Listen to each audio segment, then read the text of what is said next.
Puji nama Tuhan, perkenalkan nama saya Kurnia Fredianus, saya mahasiswa dari STT Umat Murid Kristus. Di sini saya akan memberikan tugas rangkuman video saya tentang mata kuliah studi Perjanjian Lama 1.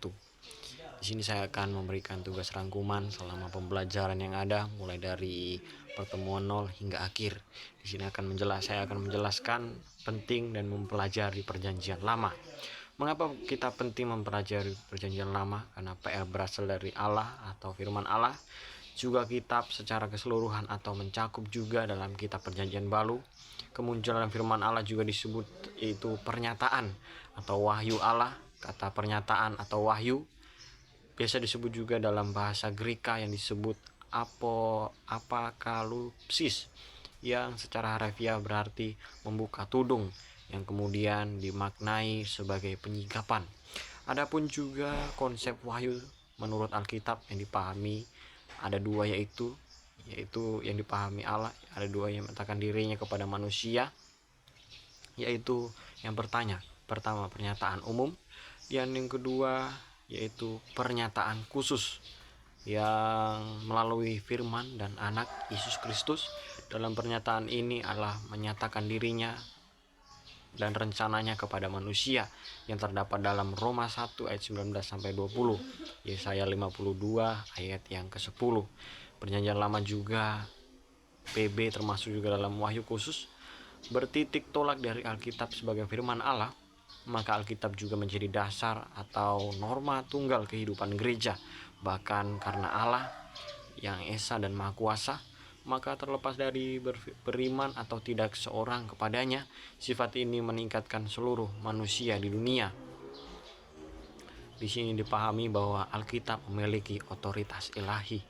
Otoritas eksosis berarti mengontrol, menguasai, dan tidak terhalangi untuk bertindak pada seseorang atau orang berada dalam otoritas tuntut untuk patut tunduk terhadap otoritas tersebut. Dan bagaimana kita melihat Alkitab itu sebagai wahyu Allah?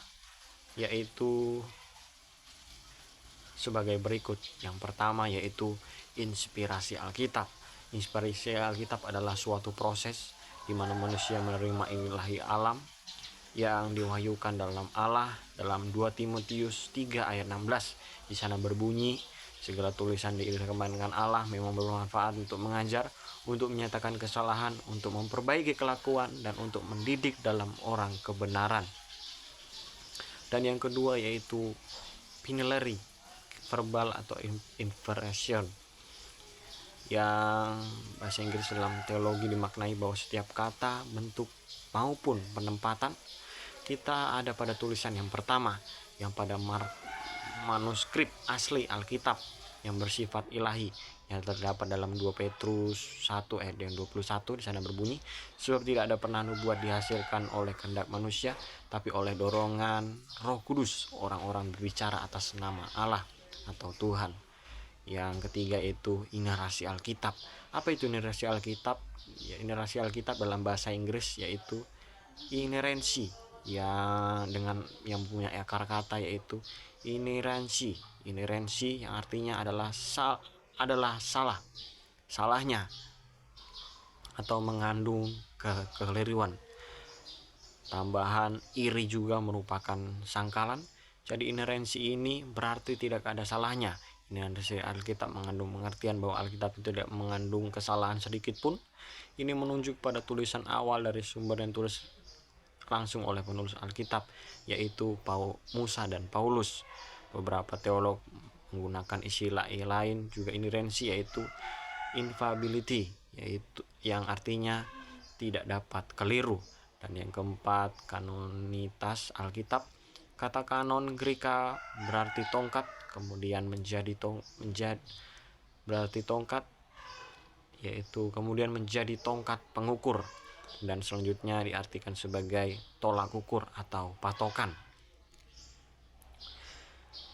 Tentang istilah perjanjian lama, perjanjian dalam bahasa Inggris yang disebut testament, yang artinya atau kata lain disebut konven, bahasa Latin testamentum. Dalam bahasa Ibrani istilahnya perjanjian atau ditulis dengan kata berit. Kata ini menunjuk kepada kesepakatan bersama antara dua pihak. Kata ini memiliki arti membelah, digunakan untuk mengekspresikan sebuah praktek penyembelihan korban dibelah menjadi dua bagian di wilayah timur dekat zaman dahulu ketika membuat sebuah perjanjian yang sangat penting.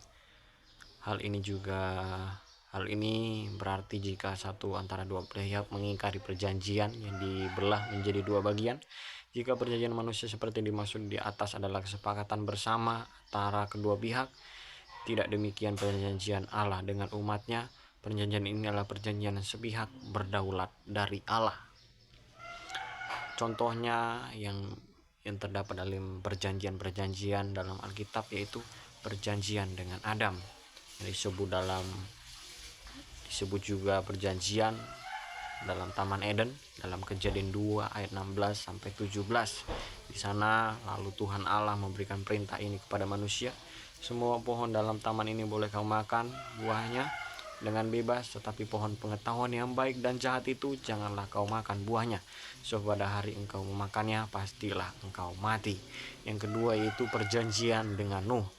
Yang pertama sebelum air bah, Kejadian 16 ayat 6 ayat 18. Di sana berbunyi,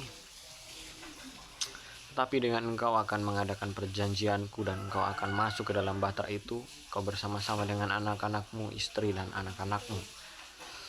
Dan perjanjian dengan Abraham. Perjanjian Abraham ini juga diteguhkan melalui Ishak dan Yakub yang terdapat Kejadian 15 ayat 18.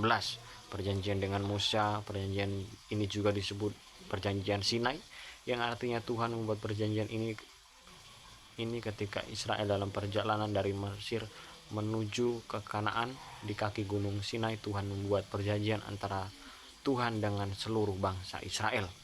Yang keempat yaitu perjanjian Allah dengan Daud, yaitu dalam Mazmur 89 ayat 3-4.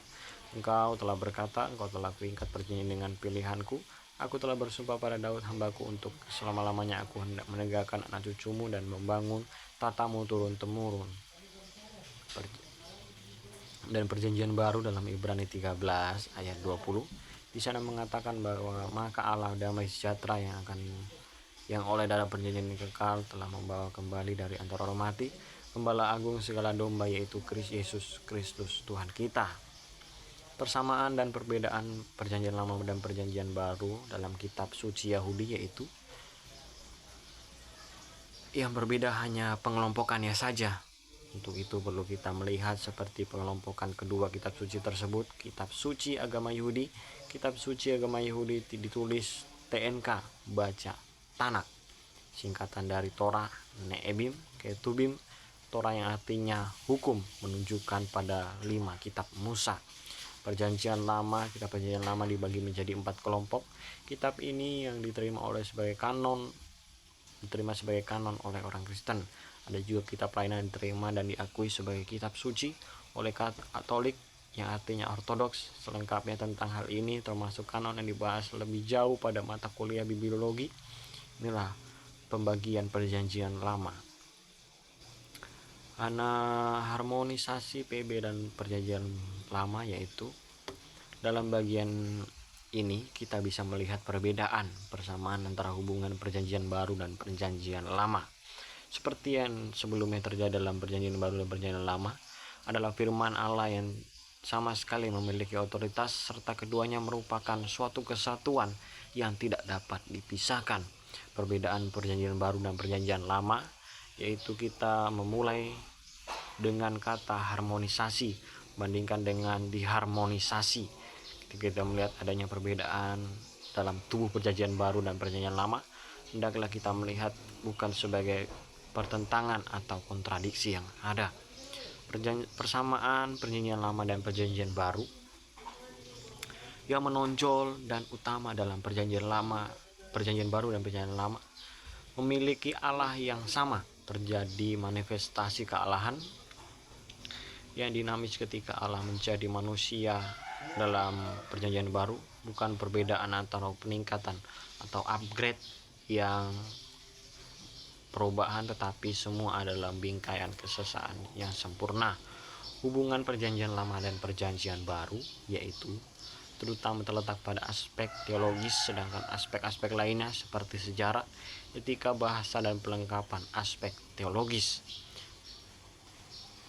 Geografis perjanjian lama itu menyebutkan juga begitu banyak nama tempat yang pernah ada di dunia, meskipun banyak nama-nama tidak lagi ditemukan sekarang karena terjadinya perubahan nama seiring berjalannya waktu, namun masih juga tetap dipertahankan sampai sekarang.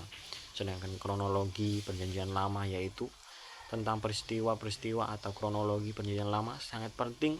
Kenapa? Dalam rangka memiliki pemahaman yang memadai tentang perjanjian lama, memang bukanlah sebagai tugas yang mudah untuk membuat kronologi perjanjian lama, karena sekalipun perjanjian lama banyak memberikan data tentang peristiwa dan waktu, namun karena tujuan bahkan Alkitab secara keseluruhan tidak bermaksud memberikan catat kronologis yang lengkap, karena pencatatan peristiwa dan waktu hanyalah untuk kepentingan tindakan Allah terutama kepada manusia. Karena itu, dan urutan waktu peristiwa lengkap seperti ketika belajar kronologi pemilihan umum sejak Indonesia merdeka sampai saat ini. Dan berikut adalah garis-garis pembagian sejarah perjanjian lama secara kronologis, yaitu yang pertama zaman Adam sampai zaman Abraham, kira-kira 5000 sampai 4000 Masehi, sampai 4000 sampai Masehi. Dua peristiwa besar ini pada masa ini adalah air bah, Kejadian 16 ayat 13 sampai pasal 9 ayat 17, terjadi sekitar 3000 sampai Masehi, dan menara Babel, Kejadian sekitar 3000 sampai 2000 sampai Masehi. Sekian, terima kasih penjelasan saya tentang mata kuliah studi perjanjian lama 1. Sekian dan terima kasih.